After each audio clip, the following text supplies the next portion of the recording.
Fala pessoal, tudo bem? Tô aqui com ele hoje, o Vitor, grande amigo, tá aqui na igreja desde 2019, já serviu em diversas áreas, já cozinhou, já pregou, já deu EBD, já ficou no estacionamento, já ficou na portaria, já ficou de segurança, já fez tudo, né, Vitor? É, Isso aí, estuda um pro pouquinho. reino. E hoje a gente está aqui para falar de um assunto muito polêmico, a gente está aqui para falar para você acessar a pornografia.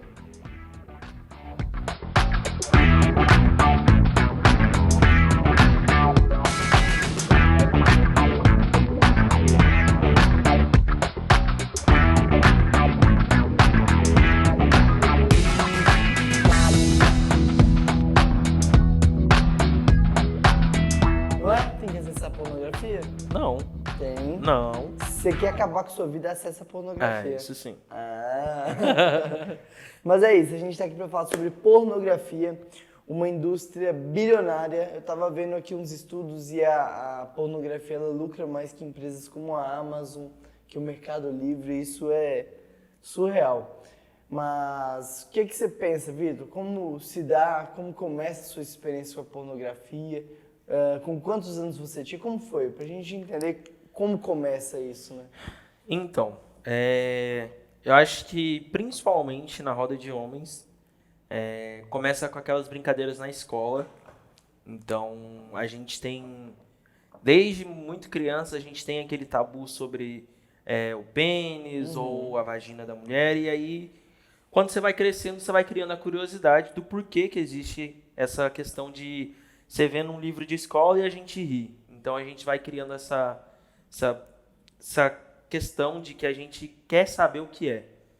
E quando começa a juntar um grupo de amigos, ou amigas mesmo, na questão das mulheres, aos poucos vai se tocando no assunto, vai também a gente começa a questão hormonal, a gente começa a querer conhecer, você começa a ter contato mais com pessoas do outro sexo, então os homens, até uma certa idade, a gente tem muito contato só com homens. Uhum. Quando chega na pré-adolescência, adolescência, a gente começa a ter contato com as meninas também. A gente começa a conversar, então a gente começa a querer se interessar por aquilo.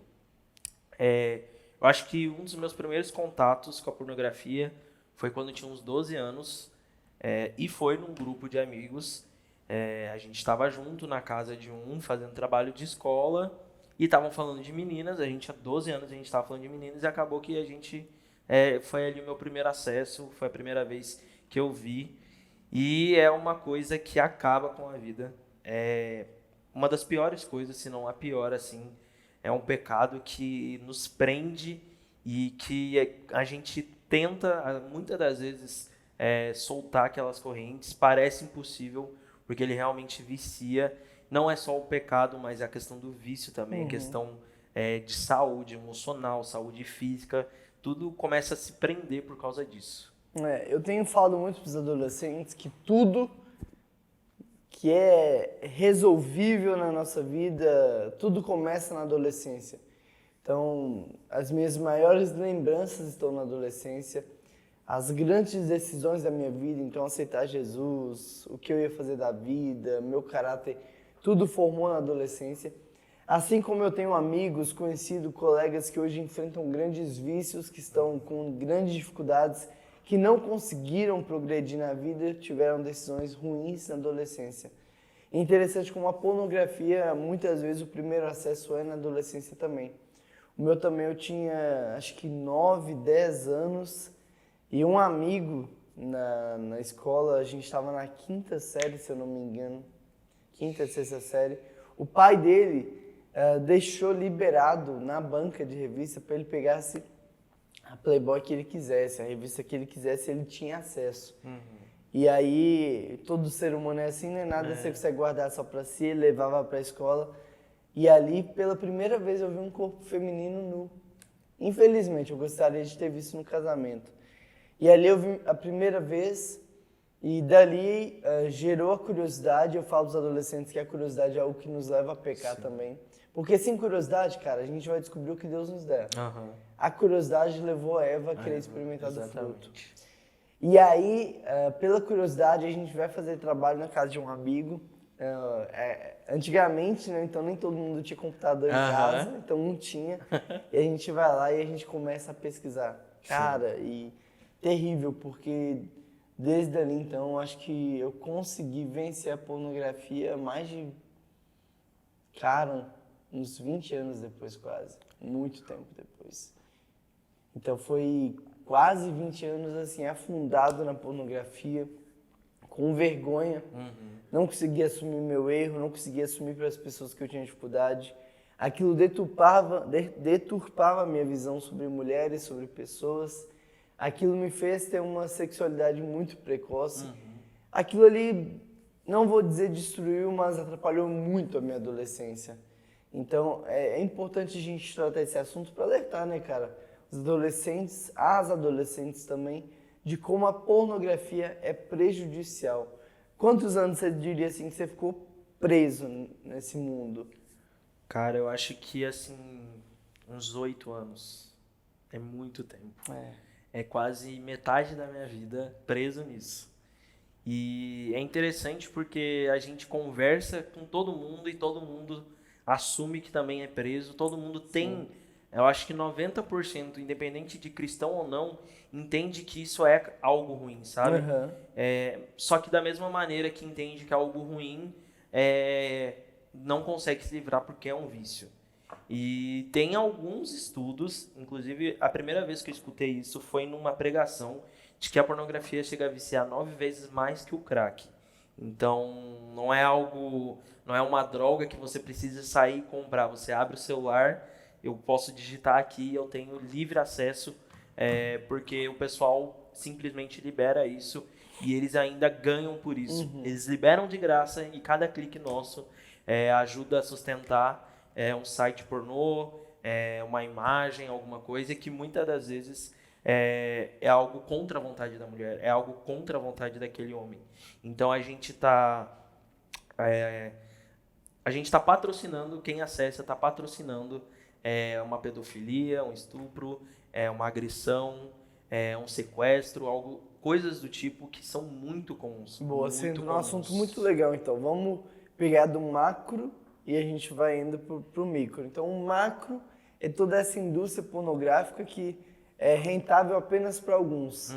Então, quando você assiste um vídeo, aquela mulher, aquele cara não estão sentindo prazer, não é um amor que eles estão fazendo ali. É um sexo por dinheiro, em alguns casos.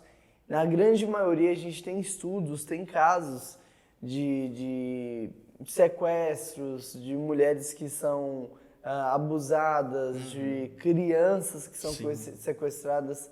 Então é um mundo muito sujo. Também a gente vê que grande parte dessas mulheres, quando elas chegam numa fase que elas não são mais úteis para a indústria pornográfica, elas cometem suicídio por não verem mais, né, uma esperança, uma utilidade à sua vida. E fora que essas pessoas elas precisam se drogar muito, né? Porque você não está sentindo prazer ali. A gente vê o ângulo que eles querem que a gente veja. Sim, exatamente. Então, para eles ali, eles têm que se drogar para se manter animados, para se manterem felizes. Fora que isso é muito prejudicial também para o sexo do casamento. Porque ali o filme pornográfico está sendo projetado para que o homem tenha prazer. Então, tem muito foco na penetração, tem muito foco no estímulo sexual do homem. E aí, quando isso chega no casamento, o que as pessoas querem? O prazer para o homem, que é fazer aquelas posições, gera briga, gera discussões. Fora que, se a grande maioria que assiste é adolescente, cara, o adolescente ele vai fazer sexo antes do casamento, pelo menos não deveria. Então, aquilo vai gerar nele uma vontade maior de fazer sexo. E, cara, como é abrangente? Porque aí a gente entra no assunto também do que é o sexo. Durante muito tempo a gente pensou que o sexo era apenas a penetração. Então, eu já fiz de tudo, eu passei a mão na minha namorada, eu beijei de língua, eu beijei o pescoço, mas eu tô me guardando pro casamento. Mas a gente precisa entender que existem 2 tipos de virgindade. Existe a virgindade física, a virgindade biológica, né, do ímen, do rompimento do ímen da mulher, e a virgindade espiritual. Então, a virgindade espiritual é uma pureza sexual. Eu não tenho ali nenhum avanço sexual porque eu quero me guardar, eu quero me santificar para o casamento. Então, se no namoro eu já tenho ali uns amassos, uns esfregas, eu já estou rompendo com a minha virgindade espiritual porque eu estou avançando que eu não deveria avançar. Sim. Mas tudo isso começa na pornografia, que vai gerar esses estímulos, né? Sim. Logo no início, quando a gente começa a ter esse contato com pornografia, a gente começa já a olhar na rua. Toda mulher que passa, o homem acompanha o olhar, olhando para a bunda, para o seio. As mulheres, não sei como é que é, mas todo começa na rua, começa com esse contato. A gente tem com a nudez da mulher exposta ali, uma cena de sexo. E aí você já começa a levar isso para o seu dia a dia. Então você vê uma mulher na rua, se ela está com um short um pouco mais curto, sua cabeça já começa a criar um monte de coisas. Você vai na praia, sua cabeça também já virou, já está super poluída e você não consegue pensar em outra coisa a não ser ver a mulher como um objeto. Eu acho que isso é o maior malefício. Eu acho que é esse, pelo menos para o homem, porque a gente está vendo a mulher como um objeto. Se no vídeo a gente assiste a mulher fazendo o que o homem quer, a gente assiste a mulher ali simplesmente somente ela dá prazer para o homem e o homem não dá prazer, ela não recebe nenhum tipo de prazer, então a gente começa a ver a mulher como esse objeto. E isso tem um livro muito bom que eu li, que é Desintoxicação Sexual. Legal. E ele explica que desde esses primeiros contatos com a pornografia até talvez depois do casamento, se a gente não tratar isso durante a nossa vida, antes de casar, quando o homem chegar no casamento, ele vai tratar a esposa dele como uma atriz pornô. Ele vai pornificar a mulher. Ele vai simplesmente achar que ela tem que fazer o que ele precisa. Então, se eu quero que esse bonequinho mexa a perna, o homem vai querer que a mulher mexa a perna. Porque tudo que a gente assistiu, que a gente acha que é bom, a gente nem experimentou muitas vezes, a gente acha que é bom, então a gente vai chegar e querer que ela faça a mesma coisa. Sim. E isso vai fazer com o que você falou, vai gerar uma relação desgastante, vai gerar briga, porque o sexo no casamento é para os dois receberem prazer, é para um dar prazer para o outro. Então não é eu vou fazer sexo porque eu quero prazer, eu vou fazer sexo porque eu quero dar prazer para minha esposa. Sim. Então eu como solteiro hoje eu almejo isso. Eu quero me guardar para que quando eu chegue no casamento, tudo que eu puder fazer para satisfazer a minha esposa, eu possa fazer. E da mesma maneira, espero que ela possa me satisfazer. Então, o sexo não é algo egoísta. Porque quando você assiste a pornografia, é impossível a gente descartar a masturbação. E a masturbação nada mais é que você tá na tela de um celular e você gera prazer para si mesmo.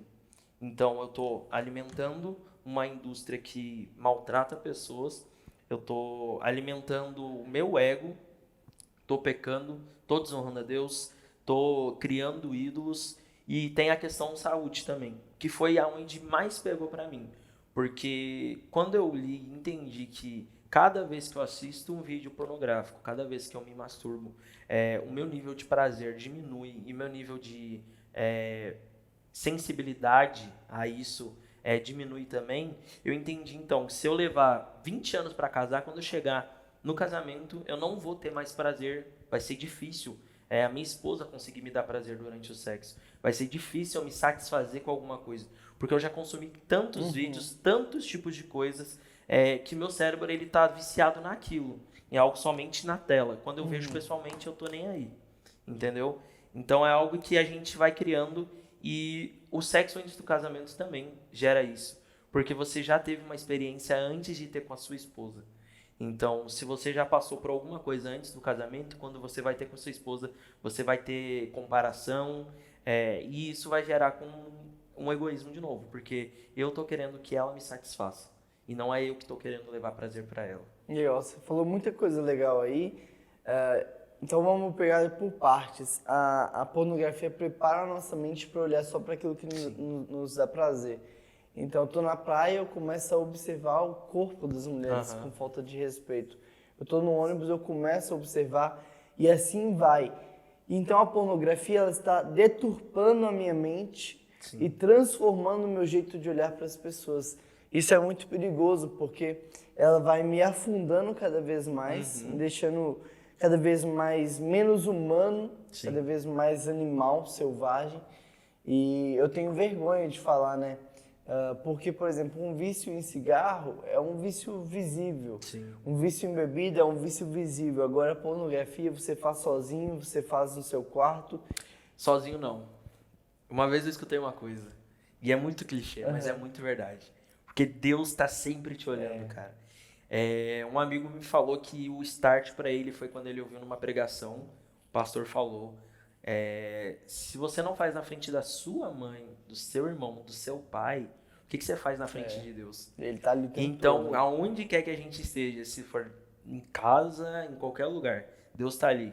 Isso é uma coisa que faz refletir demais, porque, pô, Sim. Deus tá aqui na igreja quando eu tô servindo, quando eu tô adorando, por que que ele não tá ali dentro do quarto ou dentro do banheiro? Na real. Então, se precisa de alguma coisa, algum toque espiritual que fala, nossa, como que Deus vai me libertar disso? Pensa que Deus tá simplesmente na sua frente, tá te olhando, tá te enxergando e você tá fazendo isso. Tá fazendo ele simplesmente ter vergonha de você.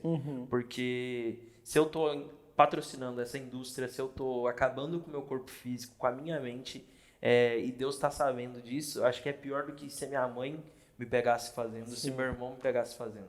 Até porque ele é puro, ele é santo. Exatamente. Mas aí, no sentido de sozinho, estar no quarto ali, e aí você tem vergonha de expor isso para as pessoas. Quanto mais tempo passa, mais afundado você fica, mais dificuldade você tem para pedir ajuda, e isso vai deturpando. E aí, como você falou, a gente entra no casamento totalmente desentendido do que o sexo. E o sexo é para o casamento. Já vi muita gente falando, mas eu preciso me preparar, eu preciso treinar, eu preciso aprender. Cara, Deus fez para o casamento. No casamento você vai aprender tudo. Isso que é lindo, isso que é bonito. E é viciante porque quando você assiste pornografia, aquilo ali libera na sua mente o mesmo efeito de quando você usa uma droga, de quando você usa cocaína. Só que existe um limite que o nosso cérebro pode liberar. A pornografia vai liberando cada vez mais e como você falou, quando você vê pela primeira vez, libera de um jeito. Na segunda, libera menos. E você quer ver cada vez mais, para sentir cada vez mais, libera cada vez menos. E isso vai te deixando cada vez mais lerdo, né? Vai te deixando cada vez menos sensível para as coisas. Por isso que vicia. Interessante porque na pandemia os índices aumentaram muito. Demais. Porque a gente diminuiu o convívio social. Hoje em dia a gente tem celular, tem computador. Então, em casa, ali, no seu secreto, ao invés de orar, ler a Bíblia, você vai para a pornografia, que é um prazer imediato. Então, o vício aumentou muito. Hoje, 70% dos homens são viciados em pornografia. E por isso que a gente precisa falar sobre, precisa tratar e você precisa pedir ajuda, né? Você chegou num caso e falou assim, cara, eu preciso de ajuda. Sim, chegou, na verdade, desde o início, principalmente depois que eu me converti, eu cheguei e percebi que eu precisava mudar e eu comecei a buscar ajuda. Então, não que foi fácil, mas com a ajuda, confessando o pecado, a gente consegue sim entender e aí alguém que vai ser mais experiente que você, que vai ter a direção de Deus, vai te orientar espiritualmente, não só espiritualmente, mas vai apresentar essa questão do vício, da saúde, e vai mostrar o porquê que aquilo ali é tão podre, sabe? Não só na questão da indústria, e aí entrando na parte de vida espiritual, na vida com Cristo. Como você citou, a gente vai deixar de ler a Bíblia para consumir o vídeo. E o vício é tão grande, a gente se torna tão insensível que hoje, a pessoa que é viciada há muitos anos, ela passa mais tempo procurando um vídeo do que simplesmente assistindo. Então ela tá tão consumida. É um catálogo, né? Ela tá assim, no início você clica em qualquer coisa, aquilo ali já te satisfaz, já te dá prazer, já te atende de alguma maneira. Mas hoje a pessoa que já está viciada há tanto tempo, ela entra e ela começa a procurar e ela passa minutos procurando algo que talvez gere algum sentimento nela de prazer. E aí na vida espiritual, a gente precisa ter esse sentimento de procurar o prazer em Deus. Então, não o prazer sexual, mas a felicidade. Porque você às vezes está cansado, vou assistir pornografia. Você às vezes está feliz, vou assistir pornografia. Você está triste, vou ver se isso melhora. Tudo é um gatilho. Tudo é um gatilho. Qualquer situação. Se é boa, você vai assistir pornografia para, entre aspas, comemorar. Se é triste, você vai assistir para tentar melhorar. Então, tudo é um gatilho para que você busque a pornografia. Assim como na rua, tudo é gatilho para que você olhe a mulher como um objeto e sexualize ela, sabe? Você veja somente se ela é bonita de corpo, se ela é bonita de rosto, sorriso, no máximo. Enquanto a gente esquece que a pessoa tem uma essência, a pessoa tem algo para nos oferecer, sabe? É o jeito dela, se ela é legal, se ela é serva de Deus, se ela é uma pessoa que luta, se é uma pessoa que batalha. Então a gente exclui tudo isso do que realmente compõe o ser humano, do que realmente compõe uma mulher, para simplesmente tornar ela como um objeto que a gente decide se eu vou comprar ou não, se eu vou investir nesse objeto, se ele vale a pena ou não. Então a pornografia vai fazendo isso. E quando a gente mais consome, mais a gente deixa de lado a palavra de Deus, porque a palavra de Deus vai falar: fuja da imoralidade sexual. Ela vai te trazer, você vai tornar como um ídolo. Então tem uma parte de Paulo em 1 Coríntios que ele começa a falar dos pecados, da imoralidade. Quando ele chega no capítulo 6, ele fala da imoralidade sexual. 2 capítulos depois ele já está falando que todos aqueles pecados se tornam ídolos. Então aquilo ali se torna um ídolo. Hoje o site que você abre na guia anônima é seu ídolo já. Hoje aquela atriz é seu ídolo. Hoje aquele corpo é seu ídolo. Então começa a gerar coisas que totalmente estão tirando o nosso foco do que Deus criou. Deus criou seu corpo desse jeito. Isso acontece muito com as mulheres. Quando elas assistem pornografia, elas veem aquelas mulheres que são escolhidas a dedo, com um corpo perfeito, entre aspas, porque ali é pura cirurgia, tem muita coisa. O homem mesmo, ele vê como aquele cara, que aquele cara tem um corpo perfeito, então eu não tenho. Né? O homem compara, a mulher compara e esquece da essência de que Deus criou a sua imagem e semelhança. Sim. Esquece de como Deus me criou para ser. Então esquece de como Deus me criou para fazer. O homem olha e fala: será que eu vou conseguir fazer isso no casamento?